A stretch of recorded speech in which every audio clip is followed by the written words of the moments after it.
¿Qué tal? ¿Cómo están, amigos y amigas de esta comunidad? Como siempre, un gusto, como siempre, un placer. Una disculpa, estamos grabando con el teléfono celular porque, bueno, tenemos algunos problemas de voltaje aquí en el edificio en donde habita su servidor, ¿no? Entonces, no es posible mantener una transmisión en vivo, ni siquiera utilizar la computadora o el micrófono por el internet que se va y se viene. Por eso estamos ahorita pues haciéndolo a través de nuestro teléfono celular. Tal vez los 10 minutos de análisis lo hagamos de la misma manera. Ya les estaré informando, por supuesto. Pero bueno, ¿cuál es la nota al momento?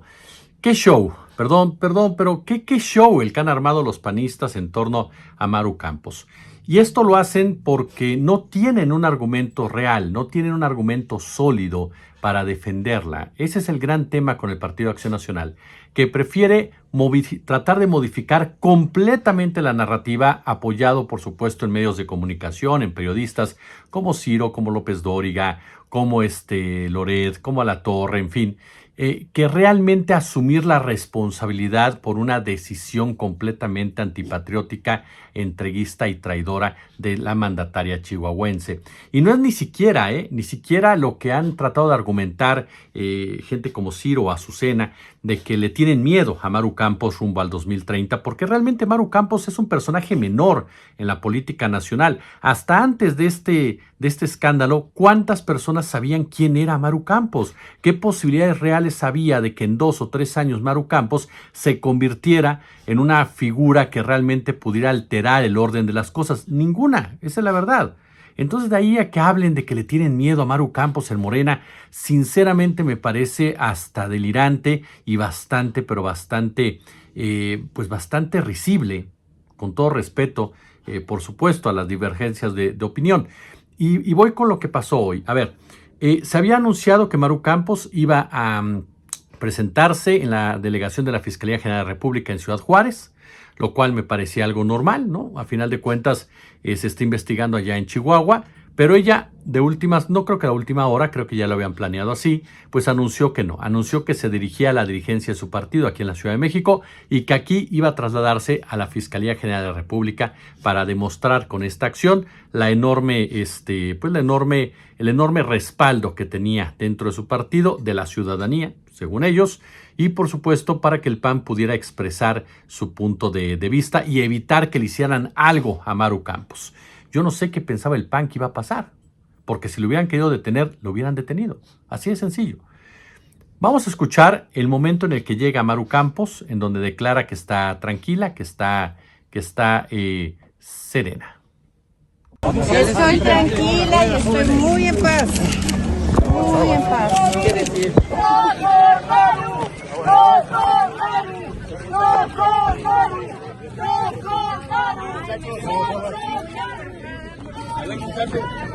Aguas, aquí está el escalón. Aquí está el escalón, aguas. Aquí está el escalón.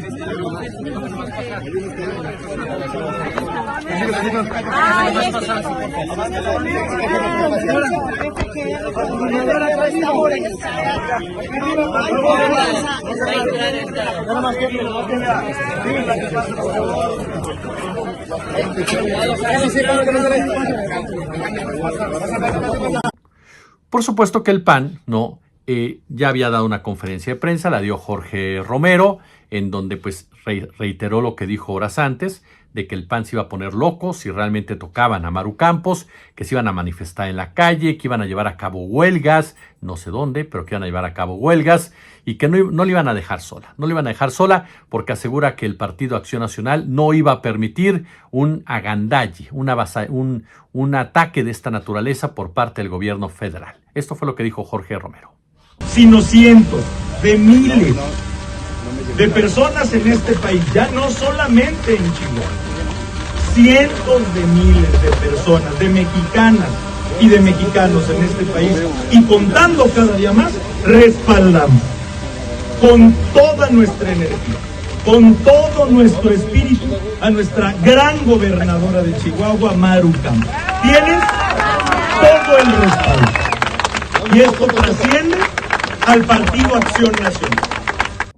Y bueno, por ahí hubo también otros personajes que aparecieron, ¿no? Que aparecieron respaldando a la gobernadora de Chihuahua ante lo que ellos definen como una andanada de la dictadura morenista. Una de ellas, entre otros, ¿no? Entre otros, fue el caso de la alcaldesa de Cuauhtémoc, el caso concreto de Alessandra Rojo de la Vega. Claro que sí, siempre en apoyo a Maru, pero esperemos a que llegue la gobernadora. Y aquí estamos, el alcalde de Cuauhtémoc, así que acompañándola y defendiendo las causas, como siempre. Hay que recordar un punto. Maru Campos fue citada como testigo, es decir, no se le está inculpando todavía de nada. No se le está acusando absolutamente de nada. Se le está pidiendo información dentro de un caso que la Fiscalía General de la República está elaborando. Así fue como salió Maru Campos. Esto fue lo que pasó.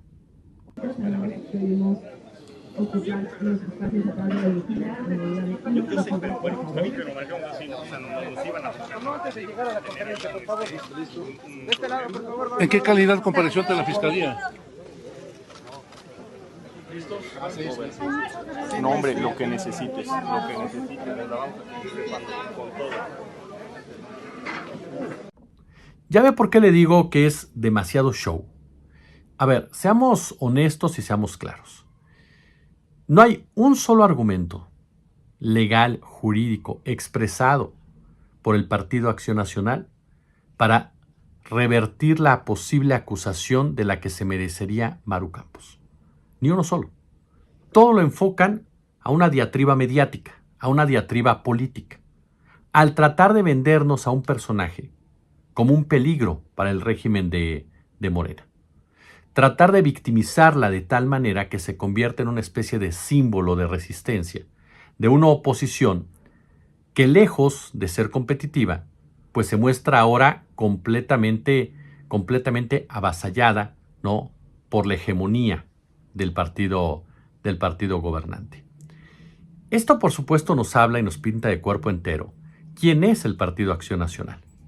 Un partido que, como lo hemos dicho ya en otras oportunidades, es totalmente entreguista desde sus orígenes. Nació para contrarrestar una decisión soberana de nuestro país. Y es un partido que está decidido a que sea a través de Estados Unidos y no a través del voto popular, como recupere precisamente algún tipo de presencia a nivel nacional. Las últimas encuestas, tanto la del Universal como ahora la de Encol, plantean, por ejemplo, la del Universal un crecimiento de Morena de 34-39. En el caso de Encol habla de una pérdida de 4 puntos de Morena e incluso una pérdida de 7 puntos de la doctora Claudia Sheinbaum. Pero llama la atención que ninguno de los dos lo ha aprovechado el PAN. O sea, el PAN se mantiene ahí, como una especie de muerto en vida, como una especie de un partido que no sabe cómo llegarle a las nuevas generaciones, que no sabe cómo convencer a aquellos o aquellas que pudieran estar decepcionados del morenismo y que no sabe cómo replantear una alternativa de gobierno que no sea regresar a lo que ya demostró su fracaso. Porque ayer por la noche se los decíamos en la cápsula que grabamos sobre Carlos Slim. Hay 2 modelos en este momento en disputa. Bueno, no, fue sobre la cápsula del juicio político y demás. Hay 2 modelos en disputa. 2 modelos muy claros. Y como dice la abogada Frida Gómez, depende de qué lado de la soberanía te quieras colocar. Si de ese lado, en donde la soberanía no importa, en donde la soberanía es una palabra ya anquilosada que detiene lo que a tu parecer puede ser el desarrollo de tu país, o del lado de defenderla como parte esencial del desarrollo. Si nos atenemos a la primera, ya la vivimos. Eso es muy importante recordarlo. Ya lo vimos cómo es. El PAN ya gobernó 2 sexenios, el PRIAN gobernó otros 3 y demostraron fehacientemente los costos de entregar la soberanía. Eso es lo que hoy por hoy nos tiene verdaderamente en una complicación seria, totalmente asimétrica con Estados Unidos. Esa entrega de la soberanía en pos de un desarrollo que jamás existió, porque jamás tenía la intención de existir, porque el mismo modelo fue creado para frenar el desarrollo de los pobres y la clase media y empoderar únicamente al club de los ricos. Para eso fue creado el neoliberalismo. Y no lo digo yo, está en toda su historia, está en la base de las declaraciones de sus creadores, de sus promotores. Que lo hayan disfrazado de otro modo para imponerlo en América Latina es diferente.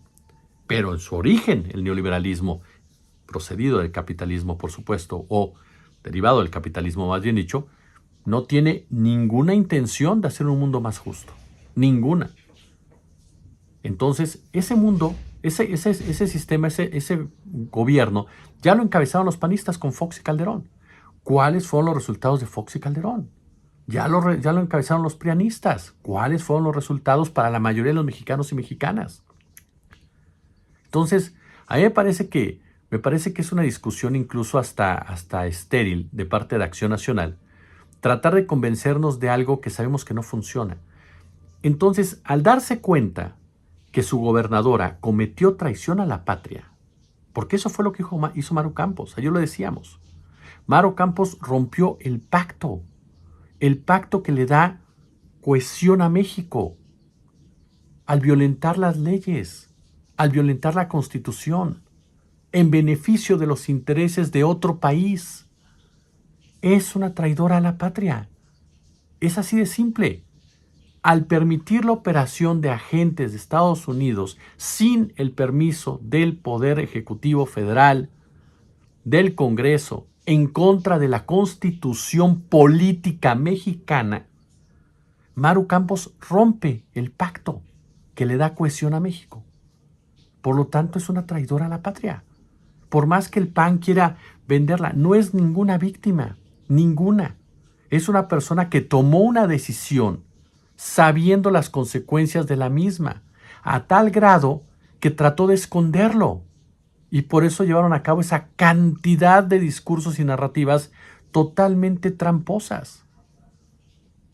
Por eso el PAN trata de evitar una debacle total, porque sabe que esto lo va a arrastrar. Sabe bien que esto va a provocar que la ciudadanía deje de creer en ellos. ¿Por qué razón si es que alguno todavía creía en ellos? ¿Por qué razón? Porque demuestra que es un partido al cual, por supuesto, no le da primero el talento político, no le dan las herramientas como tal, y tiene un proyecto de nación totalmente entreguista, acorde a lo que hace Javier Milei en Argentina, Noboa en Ecuador, lo que intenta hacer Rodrigo de Paz en Bolivia, lo que ha hecho Bukele en El Salvador, porque eso es lo que oferta el PAN. Esta onda que traen estos periodistas de decirnos que Maru Campos es una víctima es solamente parte de lo mismo. Parte de lo mismo. Ojalá Maru Campos se convirtiera en candidata presidencial en el 2030. Ojalá. Estarían entregando completamente, así, completamente el poder. Aun cuando Estados Unidos le metiera la lana que le metiera, la realidad es que estaríamos viendo una segunda versión de Xóchitl Gálvez. Una tercera de Vicente Fox, sin ser la época de Vicente Fox. Entonces, aquí estamos ante un escenario que no es menor, porque nos muestra precisamente el nivel de un partido político, el nivel de una gobernadora y sobre todo, lo que representa para ellos la cohesión de un país, la existencia de un país y el desarrollo de un país y no de unos cuantos. La presencia de Alessandra Rojo de la Vega era normal. Alessandra Rojo busca también ubicarse en esa posición competitiva. La realidad es que Rojo de la Vega también pierde mucho con Díaz Ayuso. Se lo van a recordar en las elecciones para jefa de gobierno. Era un cuadro que pintaba para ciertos sectores aspiracionistas de la Ciudad de México, pero que después del show que armó con Díaz Ayuso, pues en definitiva se ha venido desacreditando de una manera importante. Por supuesto, veremos qué tanto le ha servido sus campañas de TikTok, que me imagino que ella, al llevar sus números, pues sabe bien qué resultado positivo tiene entre la ciudadanía. Pero hay un factor que no debería olvidarse Alessandra, que la ciudadanía no vota en TikTok. Y ya lo vimos, y no nada más en México.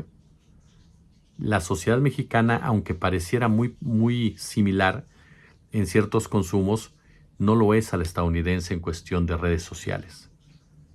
Y eso es un punto que deberían de recordar muchos de los asesores de la derecha, muchos, que creen o piensan que tiktokizando la política pueden realmente convertir esto, ¿no?, en algo pues sí, digámoslo de esta manera, en algo positivo para su causa. Por cierto, la presidenta anunció que los otros 2 agentes que también estaban en suelo chihuahuense ya salieron del país.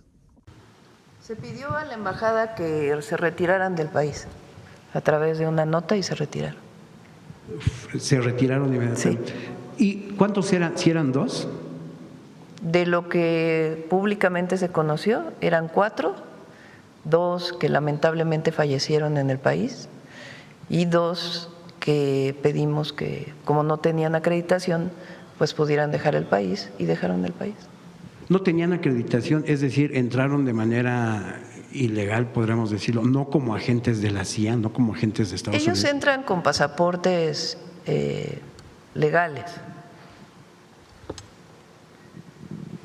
diplomático, como turista. Si vienen a hacer labores de inteligencia, hay un procedimiento, un protocolo, para que a través de la Secretaría de Relaciones Exteriores y del Gabinete de Seguridad se apruebe su licencia o su estadía para hacer labores de inteligencia. Entonces ellos entran legalmente a México, pero no se registraron en caso de que llevaran a cabo labores de inteligencia. Entonces se les pidió pues que si iban a realizar labores de inteligencia, que se registraran o que abandonaran el país. Y en un diálogo entre la Embajada de Estados Unidos y la Secretaría de Relaciones Exteriores, tomaron la decisión de mejor retirarse del país. Ok, Presidenta. Finalmente, si me permite. Pues hasta aquí la información. Gracias por acompañarnos y nos vemos al ratito. Como siempre, un gusto, como siempre, un placer.